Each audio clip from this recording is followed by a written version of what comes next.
Happy 2024. January மாத பலனு பார்க்கறதுக்கு முன்னாடி அந்த மாதத்தினுடைய சுப நிகழ்ச்சிகளை பற்றி பார்க்கலாம். ஜான்வரி 1 பஞ்சமி. அதே மாதிரி ஜான்வரி மாதம் 3 பஞ்சமி வருது. 15ஆம் தேதி காலையில் 9:30 மணிலேருந்து 16ஆம் தேதி 7 மணி வரைக்கும் பஞ்சமி.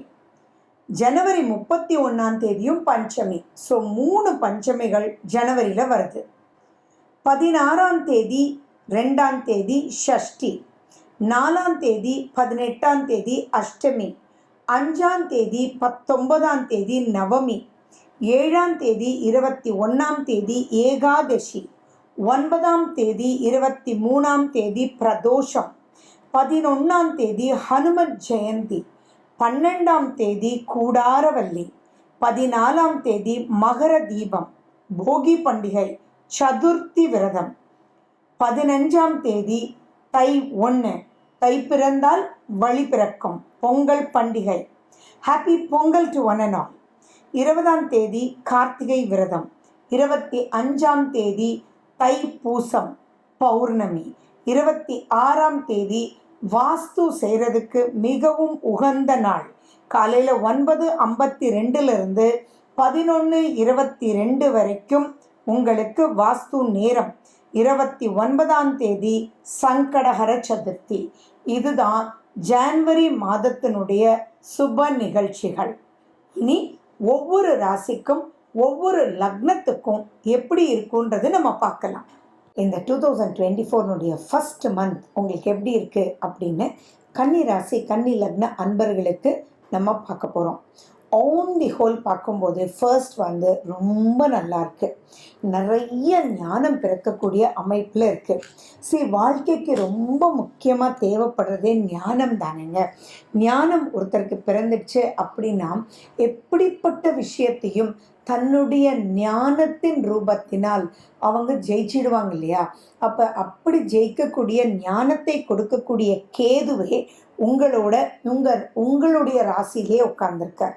அது மட்டும் இல்லை, உங்களுடைய ராசிநாதன் யாரு? புதன். அந்த புதன் உங்களுடைய 3ஆம் வீட்லேயும் செகண்ட் வீக்லேருந்து 4ஆம் வீட்லேயும் ட்ராவல் பண்ணுறார்.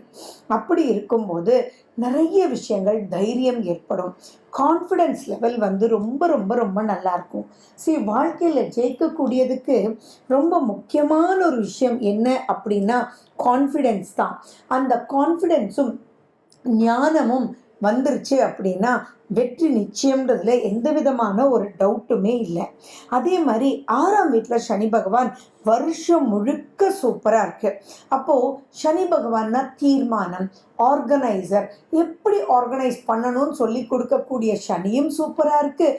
அப்போ வேற என்ன வேணும்? அத்தனை விஷயங்களுமே ரொம்ப ரொம்ப ரொம்ப நல்லா இருக்குது. அது மட்டும் இல்லாமல் உங்களுடைய 2ஆம் வீட்டை குரு பகவான் பார்க்குறார். அப்போ 2ஆம் வீட்டை குரு பகவான் பார்க்கும்போது எதுவாக இருந்தாலும் அதை கரெக்ட் பண்ணி எடுத்துகிட்டு போயிடுவார். அவர் பார்க்கக்கூடிய பார்வை பார்த்தீங்கன்னா உங்களுடைய 12ஆம் வீடு, 2ஆம் வீடு, 4ஆம் வீடு. அந்த 4ஆம் வீட்டில் தான் புதன் போய் உட்கார போகிறார், உங்களுடைய ராசி அதிபதி. அப்போ 4ஆம் வீடுன்னு சொல்லும்போது உங்களுக்கு வழிகாட்டுபவர்கள் உங்களுடைய தாயே உங்களுக்கு வழிகாட்டுவார். தாய் எது பண்ணினாலுமே தப்பாக நடக்கிறதுக்கு வாய்ப்புகள் இல்லை. அதை தப்பாக நீங்கள் புரிஞ்சுக்கிட்டீங்கன்னு வேணால் எடுத்துக்கலாமே ஒழிய தப்பாக எந்த தாயும் எந்த குழந்தைக்கும் வழி காமிக்க மாட்டாங்க.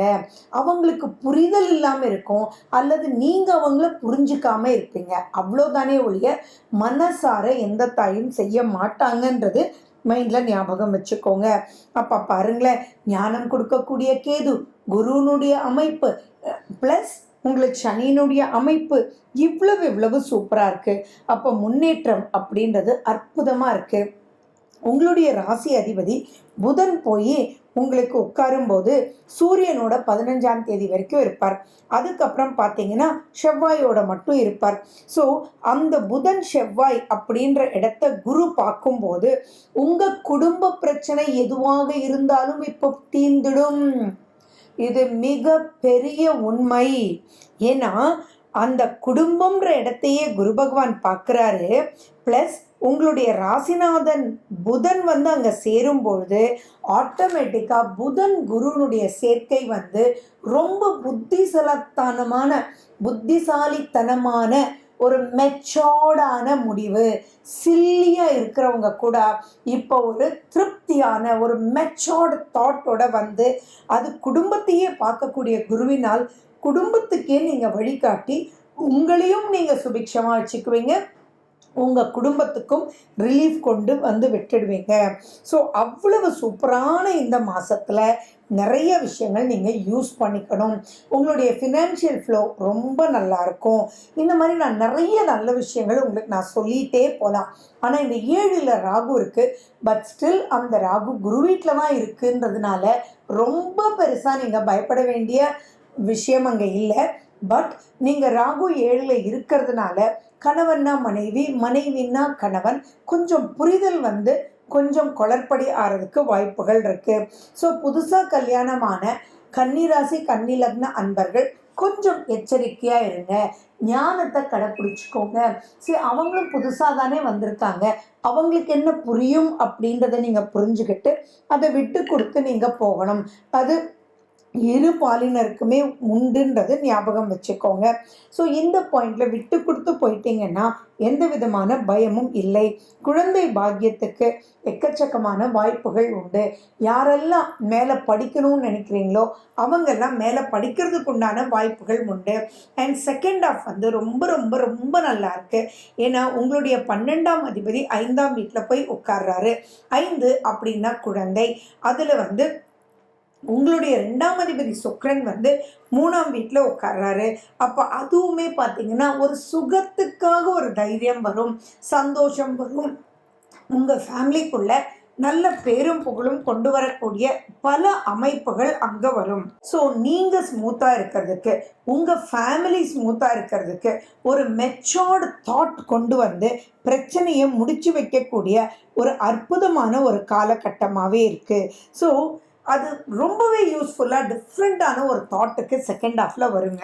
ஸோ நீங்கள் அதுக்கு என்ன பண்ணணும் அப்படின்னா, நீங்கள் வந்து புதனுக்கு முக்கியத்துவம் கொடுக்கணும். மதுரை மீனாட்சி அம்மனுடைய கோயிலுக்கு போயிட்டு வாங்க. மீனாட்சி அம்மனுடைய பஞ்சாட்சரம் கேளுங்க. க்ரீன் கலர் வெஜிடபிள்ஸ் அதிகமாக எடுத்துக்கோங்க. அண்ட் உங்கள் வீட்டுக்கு பக்கத்தில் இருக்கக்கூடிய விநாயகர் கோயிலுக்கு டெய்லி போயிட்டு உங்கள் வேலைகளை ஸ்டார்ட் பண்ணுங்கள். அருகம்புல் பக்கத்துலேயே வச்சுக்கோங்க. சங்கடகர சதுர்த்தி தானம் நீங்கள் பண்ணுங்கள். விநாயகருடைய அகவல் கேளுங்க. இதெல்லாம் குழப்பத்திலிருந்து விடுபட வெற்றிகளை கொடுக்கக்கூடிய வழிமுறைகள்.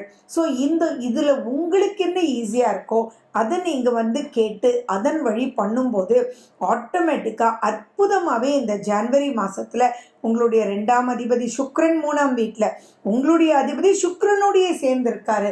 அப்போ புத்திசாலித்தனமாக சுகமாக மெச்சோர்டாக சூப்பராக பல விஷயங்கள் ஜெயிச்சு ஃபினான்ஷியல் அப்லிஃப்ட்மெண்ட் நல்லா இருக்குது. புது வீடு வாங்கக்கூடிய யோகம், அனுகிரகம், ஆசீர்வாதம், புரிதல், குரு உங்களை புரிஞ்சுக்கிறது. அதே மாதிரி நிறைய கன்னிராசி கன்னி லக்ன அன்பர்கள் வந்து இப்போ வந்து அப்ராட் போகக்கூடிய, தட் இஸ் ஆன் சைட்டுக்காக ஏதோ ஒரு ரீசனுக்காக போயிட்டு வந்திருக்கக்கூடிய வாய்ப்புகள் இருக்குது. அதன் மூலிமா உங்களுக்கு அங்கே இருக்கக்கூடிய ப்ளஸ்ஸஸ் மைனஸஸ் எல்லாமே வந்து உங்களுக்கு தெரிஞ்சிருக்கும். ஸோ தெரியும் போது அந்த மைனஸஸை எப்படி கரெக்ட் பண்ணணும் அப்படின்றது எல்லாமே நீங்கள் பிளான் பண்ணி ஸ்மூத்தாக லைஃப்பை லீட் பண்ணுறதுக்கு இது மிகப்பெரிய ஒரு அற்புதமான ஒரு மாதமாகவே இருக்கும். அதே மாதிரி பெருமாள் கோயிலுக்கு கொஞ்சம் முக்கியத்துவம் கொடுங்க. மகாவிஷ்ணுனுடைய விஷ்ணு சஹஸ்ரநாமம் கேட்டுட்டே வாங்க. இதெல்லாம் செய்யும்போது ரொம்ப அற்புதமான ரிசல்ட்ஸில் நல்ல ஒரு சேஞ்ச் ஓவருக்கு கன்னி ராசி அண்ட் கன்னி லக்ன அன்பர்கள் போவீங்க. ஃபினான்ஸ் ரீதியாகவும் நல்ல அப்லிஃப்ட்மெண்ட், தொழில் ரீதியாகவும் நல்ல அப்லிஃப்ட்மெண்ட், யுக்திகளை கையாண்டு அப்லிஃப்ட்மெண்ட். அப்போ அது ஞானத்தின் ரூபமாக போகும்போது லாங் லாஸ்டிங்காக இந்த அப்லிஃப்ட்மெண்ட் வந்து உங்களுக்கு சூப்பராக இருக்கும். ஸோ இந்த ஜனவரி மாதம் வாவான்னு வரவேற்கக்கூடிய மிகப்பெரிய யோகத்திலேயே இருக்குது. So all the best and wish you good luck. மேலும் விவரங்களுக்கு ஃபோன் நம்பர் 9842266555.